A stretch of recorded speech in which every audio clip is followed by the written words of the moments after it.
क्योंकि सास भी कभी बहू थी कि आने वाले एपिसोड में आप देखेंगे कि मिहिर गेस्ट रूम में शिफ्ट हो जाता है, लेकिन वो सोचता है कि मैं यहाँ पर कैसे रहूँगा, यहाँ पर तो खिड़कियाँ भी नहीं हैं।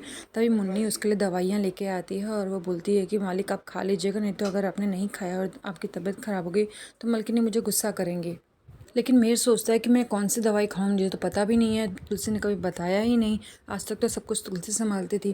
तभी तुलसी वहाँ पहुँचती है और वो इशारे से सब कुछ बताती है और बोलती है कि मुन्नी मेरे लिए ना 2 पीली वाली गोली लेके आना। तो वो मिहिर 2 पीली गोली खा लेता है। फिर वो बोलती है अच्छा छोड़, तू मेरे लिए ना चाय लेके आ, उसमें हरी इलायची डाल के लाना।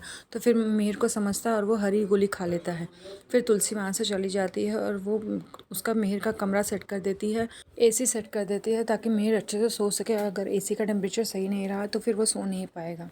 शोभा परी के कमरे में जाती है तो बोलती है परी तू क्या करे, तुझे समझ में नहीं आ रहा। तो परी बोलती है मैं क्या कर रही हूँ, मैं तो कुछ नहीं कर रही। तो शोभा बोलती है मुझे पता है तू मम्मी पापा के बीच में दूरियां खड़ी कर रही है ताकि तू उनकी दूरी का फ़ायदा उठा सके।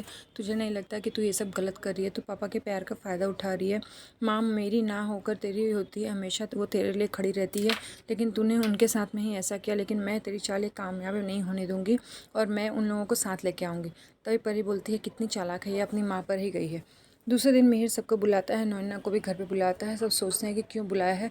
तभी मिहिर बोलता है कि मैं अंगद को सेटल करने की सोच रहा हूँ और मैं मिताली से इसकी शादी कराने की सोच रहा हूँ। तो सब लोग खुश हो जाते हैं और बोलते हैं कि हमें परी के बारे में भी कुछ सोचना चाहिए, परी को पहले सेटल करने की सोचनी चाहिए। तो नन्ना बोलती है कि हाँ मुझे लगता है इस बार परी को उसकी पसंद के लड़के से शादी करानी चाहिए। तो परी बोलती है नहीं मैं उससे शादी नहीं करूँगी। नन्ना रणविजय का नाम लेती है। तो परी बोलती है नहीं मुझे रणवीर से शादी नहीं करनी है। तो नन्ना बोलती है रणविजय के लिए कैसे मना कर सकती है। तो परी बोलती है कि नहीं वो बहुत ज़्यादा गरीब है और मैंने जब उससे प्यार किया था तब मैंने ये सब नहीं देखा था और मैं किसी गरीब के साथ शादी नहीं कर सकती।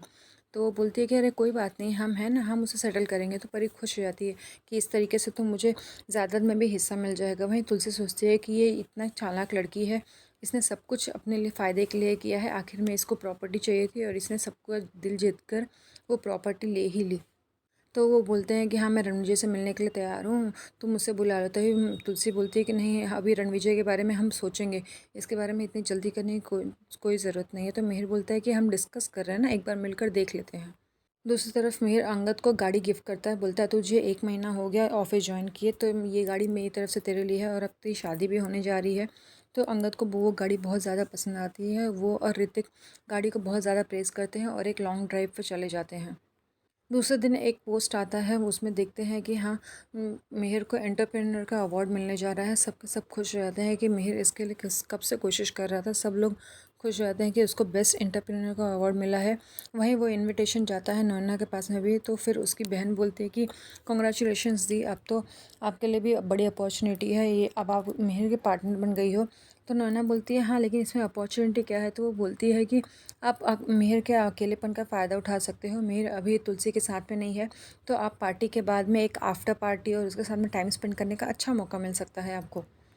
तो वो बोलते हैं कि हाँ सुचि तो सही बोल रही है। वहीं दूसरी तरफ सब बोलते हैं कि हम भाभी को भी आना चाहिए यहाँ पे, तुलसी भाभी आप भी चलिएगा। तो शोभा बोलती है कि माँ मैं आपको तैयार करूँगी, आपके आउटफिट मैं डिसाइड करूँगी, आपको भी चलना है वहाँ पर। लेकिन मिहिर सोचता है कि ये कैसे जाएगी और उन दोनों के बीच की दूरियाँ और भी बढ़ती जाती हैं।